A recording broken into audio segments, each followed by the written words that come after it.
10월 28일 수요일 새벽 예배 본문의 말씀은 시편 144편 말씀이 되겠습니다. 시편 144편 1절로 15절까지 말씀을 통해서 수요일에 주시는 새날 주시는 하나님의 은혜를 함께 나누도록 하겠습니다. 자, 144편은 성경은 다윗의 시라고 우리에게 알려주고 있습니다. 저자는 다윗이고 내용상 신정시, 즉 하나님의 통치를 염원하고 또 찬양하는 신정시가 되겠습니다. 분류상. 그리고 이게 다윗이 언제 쓴 시냐라고 했을 때 여러 학자들이 여러 가지 연구를 하고 견해가 있는데, 대체적으로 받아들여지는 견해는 그 사무엘하 8장 이하에 나오는 그 암몬과 아람 연합군과의 전쟁 때 다윗 왕이 그때에 그 쓴 시로 그렇게 백그라운드를 그때 아람 군대와 암몬 연합군과의 그 전쟁을 할 때에 그때쯤 쓴 시다라고 이렇게 받아들여지고 있습니다.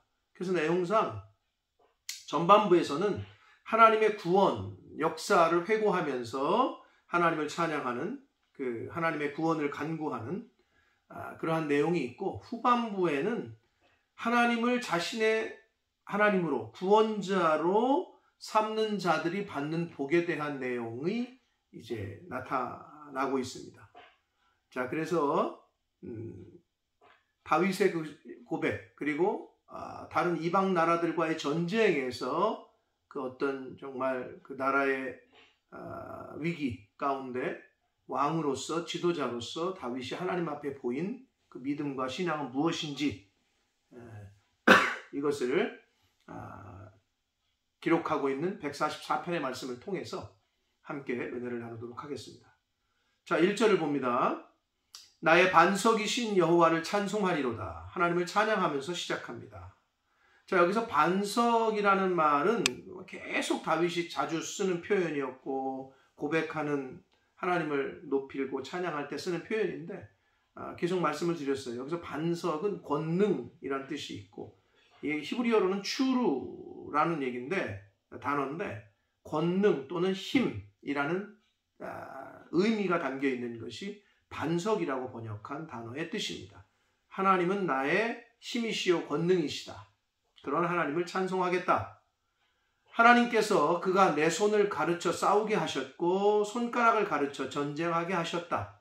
즉 그 훈련을 시키셨다는 거죠. 하나님께서 전쟁에서 자신을 훈련시키셔서 그렇게 전쟁을 치르게 하셨다. 그러니까 하나님께서 전쟁 때마다 함께 해주셨고 자신을 그렇게 훈련시키셨고 한 것을 고백하고 있습니다. 자, 2절을 보시면 여호와는 나의 사랑이시요 나의 요새시요 산성이시요 나를 건지시는 이시요 나의 방패시요. 다윗이 계속 그 시편에서 계속 썼던 하나님을 향한 그 고백이었습니다. 자, 반석, 사랑, 요새, 산성, 건지시는 분, 방패, 이렇게 하나님을 그렇게 그런 하나님으로 자신에게 있어서 그렇게 고백을 하고 찬양을 합니다. 그래서 내가 그에게 피하였고, 즉 하나님께 피했고, 그가 즉 하나님이 내 백성을 내게 복종하게 하셨다. 그러니까 왕이니까 왕이 당연히 백성들이 자기에게 복종해야 한다. 자신의 힘과 권력으로가 아니고 하나님께서 자신을 왕으로 세워주신 것이고, 하나님께서 이스라엘 백성들이 자기에게 복종할 수 있게끔 하신 것이다 라는 거예요. 자기의 어떤 권력이나 자기의 힘이 때문이 아니고 하나님께서 그렇게 하셨다. 자신의 왕이라는 자리 또한 그렇게 하나님께서, 그리고 그들이 복종하는 것은 하나님께서 그렇게 하신 것이다. 그러니까 자신의 모든 상황과 자신의 지금 권력과 자신의 모든 그 힘은 하나님께로부터 나온다라고 그렇게 인정하고 그런 하나님을 찬양하고 있는 모습을 볼 수 있습니다. 자, 3절과 4절 이 두 구절에서는 절대자이신 전능자이신 하나님 앞에서 우리 인생은 정말 보잘것없는 우리 인간의 한계를 선언하는데, 3절을 보시면 여호와여 사람이 무엇이기에 주께서 그를 알아주시며 인생이 무엇이기에 그를 생각하시나이까. 그러니까 저희가 뭐라고, 우리 같은 인생이. 그래서 이제 4절을 보시면 사람은 헛것 같고 라고 표현했는데, 개역 개정판에서 여기서 헛것이라고 번역한 이 말은 숨 또는 공기, 이렇게 숨, 공기, 그리고 공허라는 단어, 그 의미를 가진 원어예요. 그래서 이거를 헛것이라고, 이제 텅 빔 이런 뜻이 있어요. 그래서 사람은 진짜 한 공기, 뭐 보이지도 않는 공기, 그리고 공허한 그러한 존재, 이런 숨 같은 그런 존재, 그러니까 보잘것없다는 거죠. 그런 존재 같은, 그리고 인간의 날은 지나가는 그림자와 같은, 언제 있다가 없어지는, 그림자가 있더니 또 있는가 싶더니 바로 사라지는 그러한 인간의 한계, 연약함, 그런 인간을 하나님께서 우리를 알아주시고 우리를 생각해 주시고, 하나님께서 그러신다는 거죠. 또 그거를 자신은 체험했다는 거죠. 정말 보잘것없고 늘 변덕꾸러기고 늘 아주 그냥 죄성으로 가득한 우리 인간을 하나님께서 우리를 염려하시고 또 생각해 주시고 보호하시고 인도하시고, 그러신다는 거예요. 자, 그러면서 5절부터 11절까지에서는 그런 인간을 하나님의 능력으로, 하나님의 어떤 권능으로, 하나님의 능력을 통해서, 하나님, 저희가 보잘것없지만 하나님의 공의와 하나님의 그 능력과 하나님의 그 절대성으로 하나님 저희들을 좀 구원해 주십시오. 저희를 좀 건져 주십시오. 구원의 시련을 간구하는 내용이 나오는데, 자, 하나님의 어떤 그 절대성, 하나님의 어떤 능력, 이런 걸 이제 표현하는 장면이 나옵니다. 5절을 보시면 여호와여 주의 하늘을 들이우고 강림하시며 산들에 접촉하사 연기를 내게 하소서. 굉장히 비유를 사용하고 있는데, 결국은 하나님께서 하늘에서부터 강림하시고, 산은 움직이지 않는 거잖아요. 인간으로 볼 때는 진짜 산은 견고하고, 산이 어떻게 움직여요, 그죠? 근데 산들을 접촉하사 연기를 내게 하소서. 즉 하나님의 강력한, 하나님의 임재, 이 땅 가운데 임하시는 하나님의 강력한 임재를 그렇게 비유해서 표현하고 있습니다. 6절을 보시면 번개를 번쩍이사 원수들을 흩으시며 주의 화살을 쏘아 그들을 무찌르소서. 전반부와 후반부가 대꾸를 이루는 건데, 번개와 화살, 이 대꾸를 이루고 있고, 번쩍이사와 쏘아가 대꾸를 이루고, 원수들을 흩으시며와 그들을 무찌르소서가 대꾸를 이루고 있는 거예요. 그러니까 결국은 번개를 화살에 비유하고 있어요. 팍 치는 번개 있잖아요. 천둥 번개. 화살 같긴 하죠, 그죠? 화살. 그래서 그것들을 번쩍인다는 것은 쏜다라는 표현이고, 하나님께서 이 번개를 번쩍이듯이 화살을 쏘듯이 원수들을 흩으신다, 무찌러 달라라고 그렇게 간구하고 있습니다. 하나님의 어떤 절대자로서의 천지를 운행하시는, 주관하시는 분의 그런 위엄, 그런 능력을 표현해 주고 있습니다. 7절을 보면 위에서부터 주의 손을 펴사. 자, 손을 편다라는 것은 늘 말씀드립니다만은 하나님의 손, 주의 손 할 때 손은 권능을 의미하고 능력을 의미하고 도우심을 의미합니다. 우리도 영화에서 참 그런 거 보면은 굉장히 성경적인 그 의미와 맞는 게 있어요. 그러니까 너 도움이 필요할 때 어떻게 해요? You need a hand? 이라고 그러잖아요. 너 손 필요해? 도움 필요해? 굉장히 성경적인 말이에요. 그러니까 손은 권능과 능력, 너 내 손 아래 있어 할 때 그 손은 권능과 능력을 표현합니다. 그래서 주의 손은 하나님의 능력, 하나님의 권능, 그리고 도우심을 표현한다. 그래서 나를 큰 물과 이방인의 손에서 구원하여 건지소서라고 간구합니다. 여기서 말하는 큰 물과 이방인은 결국 암몬과 아람의 연합군들, 그리고 그 암몬과 아람 연합군을 중심으로 한 그 이방 주변에 있었던 블레셋, 모압, 에돔까지 다 포함해요. 그래서 사무엘하 8장 그리고 10장 이렇게 보면 그 연합군, 암몬과 아람 연합군과 함께 블레셋, 그 다음에 모압, 에돔이 동조를 해요. 그래가지고 다윗을 이스라엘을 친다고.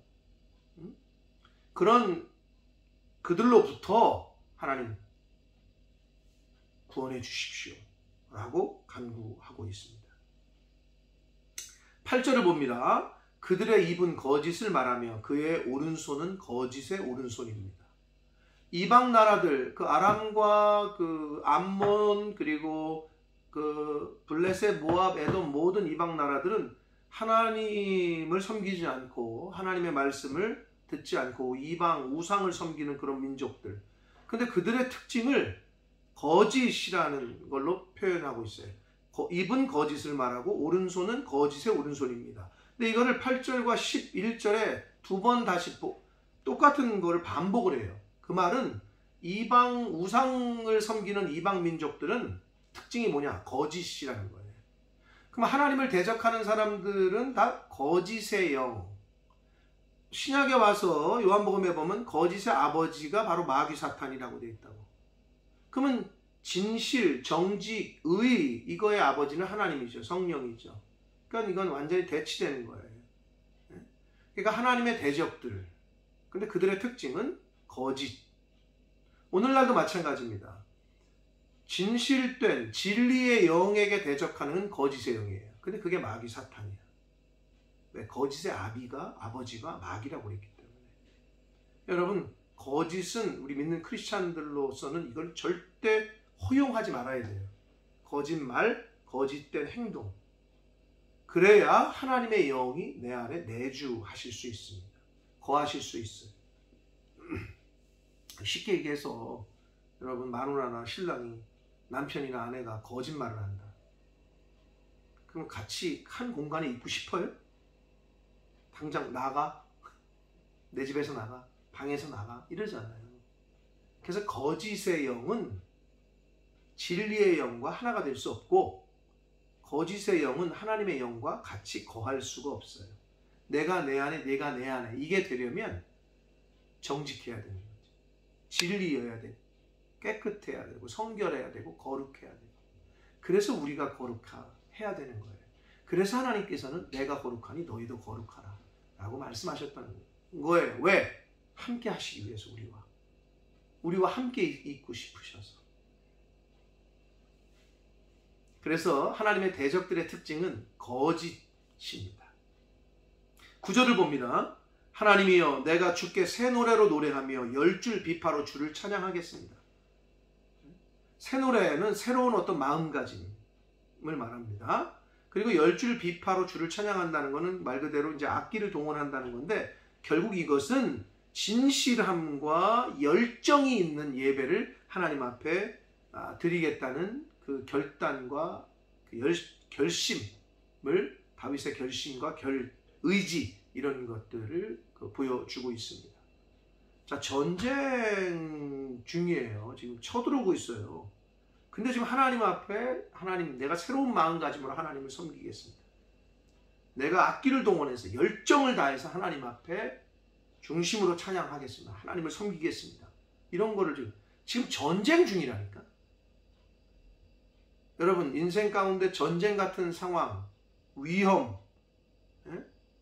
환난을 만나시거든 집중해야 될 거는 그 환난의 문제가 아니라 다가오는 주변의 환경과 나를 지금 힘들게 하고 있는 그 모든 어려움과 환경적인 요소들, 그 문제를 보지 마시고 하나님께 집중해서 더 열정적으로 찬양하고 예배하는 것, 이것이 중요합니다.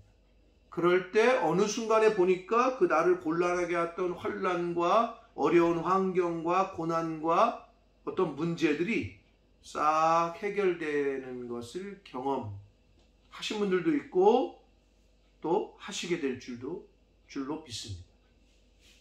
하나님께 찬양하고 예배하겠다. 전쟁 중인데 그런 결단과 결심을, 의지를 지금 다윗은 표현하고 있습니다. 자, 왜냐 10절 보시면 주는 왕들에게 구원을 베푸시는 자시요. 하나님은 왕들, 다윗의 후손에 이제 그 나오는 왕들 자신을 포함한 그 이스라엘의 왕들에게 구원을 베푸시는 분이시고 그의 종 다윗을 자신을 말하는 거죠. 그 해하려는 칼에서 이방 민족들, 다른 환난과 위험으로부터 구원하시는 자시이기 때문에 그렇다. 결국은 전쟁은 하나님께 속했고 내가 잘나서 우리 민족이 뭔가 무기가 용사가 많아서 그래서 이길 수 있는 게 아니라 전쟁은 하나님에게 속했기 때문에 하나님 편에 서는 자가 이긴다는 거예요. 인생도 마찬가지예요. 여러분 인생 가운데 성공하고 이기는 인생을 살고 싶으세요? 하나님 편에 서기만 하시면 돼요. 내가 하려고 내가 싸우고 덤볐다가는 백전백패예요. 이길 수가 없어요, 세상을. 우리 힘으로는. 하나님께 맡기고 하나님 편에 설 때 하나님께서 친히 싸우시고 그 전쟁에서 그 환난 가운데에서 이기게 하시고 구원해 주실 줄 믿습니다. 다윗은 그걸 알았던 거죠. 11절을 봅니다. 이방인의 손에서 나를 구하여 건져 주십시오. 그들의 입은 거짓을 말하고 그의 오른손은 거짓의 오른손입니다. 또 강조합니다. 그러니까 당시에 아람 연합군, 그 암몬과 아람 연합군과 블레셋, 모압 주변에 있었던 에돔, 이 모든 민족들은 하나님을 대적하는 민족들이었기 때문에, 우상을 섬기는 민족이었기 때문에, 하나님의 백성을 괴롭히는 민족들이었기 때문에, 근데 그들의 특징은 바로 거짓이라는 거예요. 거짓된 영에게 사로잡혀 있었다는 거죠. 그러니까 진리, 하나님의 말씀이 그들에게는 없었다는 것을 뜻합니다. 자, 12절부터 마지막 15절까지에서는 이제 하나님을 경외하는 자, 하나님을 자기 하나님으로 자신의 구원자로 섬기는 사람, 그리고 백성들이 받는 복에 대한 이야기입니다. 자, 그래서 아들들, 딸들, 그 다음에 경제적인 복, 곡간, 양, 소, 이런 것들에게 그들이 받는, 하나님을 하나님으로 섬길 때, 하나님을 유일한 구원자로 섬길 때 받는 복에 대한 이야기를 하는데, 중요합니다. 잘 보시기 바랍니다. 들으시기 바랍니다. 12절을 봅니다. 우리 아들들은, 자, 12절부터 갑자기 1인칭 복수로 화자가 바뀌어요. 시점이. 1인칭. 그러니까 결국은 다윗은 자신의 어떤 고백이면서도 공동체적인 의미를 담고 있는 거예요. 공동체가 이런 복을 받았으면 좋겠다 하는 마음이 있었던 거죠. 그래서 우리 아들들은, 이제 아들들, 자녀들이 받는 복에 대해서 말하는데, 어리다가 장성한 나무들과 같으며, 그래요. 근데 여기서 이게 조금 번역이 원문의 의미를 좀 못 살린 것 같은데, 원문에는 어떻게 되어 있냐면 어릴 때부터 이미 튼튼한 나무와 같다는 거예요. 어릴 때부터 이미 강하고 중요한 인물들로 키워진다는 거예요. 하나님을 자기 하나님으로 삼은 백성. 사실 15절에 이러한 백성이 복이 있다. 어떤 백성이냐? 여호와를 자기 하나님으로 삼는 백성들은 복이 있다. 근데 그러한 백성들이 받는 복을 구체적으로 아들들은 이렇고 딸들은 이렇게 되고 그들의 경제적인 건 이런 복이 있을 거고 양과 소 이런 것들이 이런 복을 받을 거다. 이 얘기를 지금 하고 있는 거거든요. 자, 그리고 딸들이 받는 복은 뭐냐면 궁전의 양식대로 궁이 아름답잖아요. 그래서 아름답게 다듬은 모퉁이 돌과 같으며 그랬어요. 딸들은 아주 아름답고 모퉁이 돌은 그 건축물에 있어서 굉장히 중요한 역할을 하잖아요. 그래서 딸들은 아주 아름답게 그리고 아주 중요한 인물들로 세워지게 될 거다. 라고 그런 복이 있을 거라는 거예요. 근데 어떨 때? 하나님을 자기 하나님으로 삼았을 때. 자, 그리고 13절은 우리의 곳간에는 그랬습니다. 이거는 경제적인 복이죠. 어떻게 물질적인 복. 백곡이 가득하며 먹을 게 그득그득하다는 거죠. 물질적인 복을 의미합니다. 그리고 양, 소, 이것도 물질적인 복인데, 양은 들에서 천천과 만만으로 번성하며 많은 양들, 그리고 숫소는 무겁게 실었습니다. 그러니까 풍요로운 소출을 말해요. 실하다, 아주 그냥 튼튼하다는 거죠.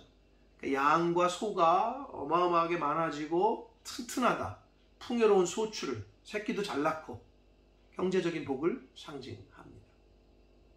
자, 이런 복이 있다는 거예요. 하나님을 자기 하나님으로 삼는 백성들과 그 곳간에는 경제적인 이런 복을 받는다는 거고, 또 어떤 복이 있느냐? 우리를 침노하는 일이 없다는 거예요. 그러니까 침략당하지 않는다는 거예요. 하나님이 지키시고 보호하신다는 거고, 그리고 우리가 나아가서 막는 일이 없다. 즉 침략당해가지고 성벽이 무너져가지고 그것을 우리가 가서 막고, 즉 침략당하는 일도 없지만 침략받아서 성벽이 무너진, 같은 의미예요. 성벽이 무너져서 우리가 가서 나가서 그거를 막는 일도 없을 거라는 거예요.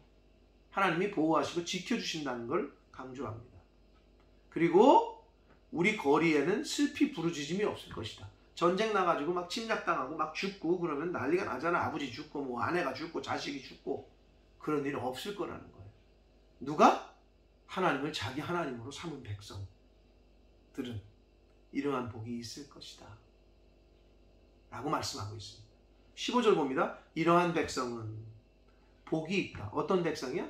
여호와를 자기 하나님으로 삼는 백성은 복이 있는데, 그들이 받는 복은 구체적으로 아들은 이렇게 되고 딸은 이렇게 되고 곡간은 이렇고 양과 소는 이렇고, 또 우리의 그 울타리가, 우리에 있는 거처가 남들로부터, 악한 사람들로부터, 대적들로부터 침략당하는 일도 없을 것이다 라고 하나님을 자기 하나님으로 섬기는 자들이 받는 복에 대한 선언을 이렇게 하고 있습니다.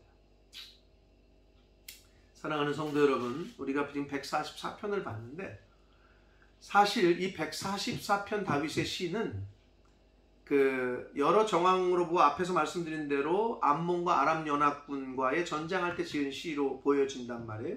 사무엘하 8장 이하에 나오는 그 내용을 백그라운드로 하고 있는데, 요 동일한 그 배경을 그 한 주제로 한 다윗의 시가 있는데, 그게 20편, 시편 20편과 21편이 동일한 그 사건, 상황 때에 지은 시로 본단 말이에요. 20편, 21편. 그래서 20편, 근데 동일한 사건인데 시기가 조금씩 달라요. 20편은 아람과 암몬 연합군과의 출정, 이제 전쟁을 하러 나간다. 이제 출정을 앞두고 승리를 기원하는 시가 시편 20편이라면, 그 144편은, 오늘 본문은 그 아람과 그 암몬 연합군과의 그 전쟁 바로 직전에 이제 나가서 완전히 이제 딱 붙기 직전에 승리를 확신하며 지은 시로, 그 시점이 그렇다는 거예요. 그리고 그럼 21편은 어떻게 되느냐? 승리 이후에 하나님 앞에 감사하며 지은 시. 요렇게 똑같은 배경이지만 그 시점에 조금씩 다른 점이 있다라는 것을 참고로 말씀을 드리고, 자, 그리고 오늘 이 부분, 하나님을 자기 하나님으로, 하나님만이 오직 참 신이시고 나의 구원자시고 나를 지으신 분이시고 내 인생의 구세주 되시는, 구원하실 분이라고 고백하는 그 사람은, 그들의 자녀는 이런 복을 받고, 아들, 딸들은 그들의 경제적인 복은 그렇고, 그들의 삶 가운데 대적들로부터의 침략 가운데 하나님이 지켜주시고 보호하시고 이런 복을 받을 것이라고 지금 말씀해 주고 있습니다. 사랑하는 성도 여러분, 하나님을 오직 유일한 저와 여러분의 하나님으로, 신으로 삼는 저와 여러분이 되시기를 축복합니다.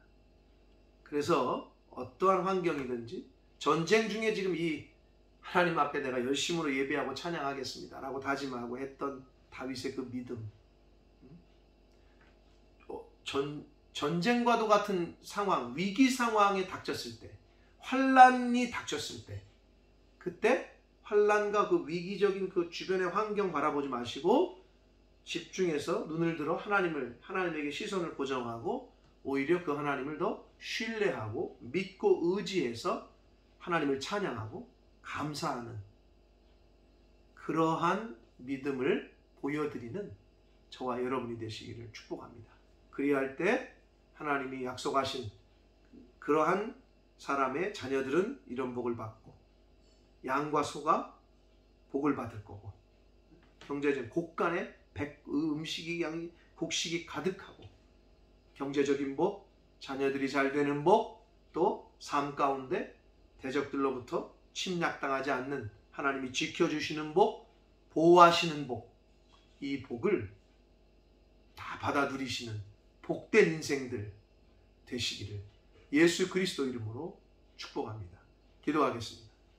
살아계신 하나님 아버지 감사합니다. 하나님의 은혜로 오늘도 생명을 연장시켜 주시고 새날 허락하시고 하나님의 말씀을 같이 전하고 같이 들을 수 있도록 나눌 수 있도록 은혜 주시니 아버지 감사합니다. 아버지 하나님, 다윗이 대적들과의 전쟁 가운데 하나님을 찬양하고 하나님을 더욱더 신뢰하고 하나님에게만 집중하고 전쟁은 하나님께 속한 것이니 하나님께서 이기게 하시고 그 상황에서 건져주심을 믿고 그렇게 고백한 오늘 시편의 말씀을 통하여 또 하나님을 자기 하나님으로 삼는 자가 받는 후손들이 잘 되는 복, 경제적인 복, 인도와 보호하심을 받는 복, 이것을 오늘 말씀을 통해 저희가 또 깨닫고 또 교훈해 주시니 아버지 감사합니다. 아버지, 다윗의 고백 저희들의 고백이 되게 해주시고 다윗의 그 신앙이 저의 신앙들에게 해주셔서 나의 신앙으로 삼게 하셔서